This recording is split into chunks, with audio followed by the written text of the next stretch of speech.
And then at about 3 a.m, a doctor came into the ward and said, "Oh, we think you've got a brain tumour." And that's what I mean, happened. that's huge news, and at any time of the day, at 3 o'clock in the morning as well. Yeah. I mean, so what was your initial reaction to that news? To be honest, it all just felt quite bizarre. I didn't feel shock. I didn't sleep.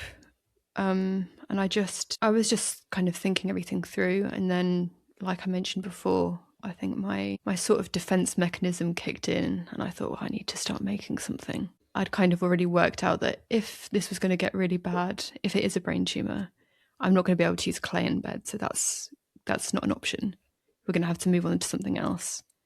And years and years before, like 20 years now ago, I'd made a fabric sketchbook in college for a life drawing module. And that was something that I'd always wanted to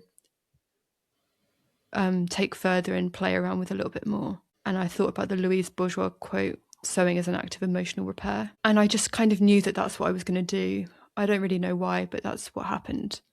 I didn't have sewing stuff with me then, but I always have a little sketchbook with me. So I took out the sketchbook. Right. So you had your sketchbook even in hospital. Yeah, I take a little one with me everywhere. It's more than a sketchbook, though. It's a planner and a diary. It's everything all in one. So I started making notes of what was happening, and I took some photos, and they became the first 2 pages. That moment became the first 2 pages of what would be the Brain Tumour Book, which is my sort of journal, diary / sketchbook in textiles of all the things that were happening.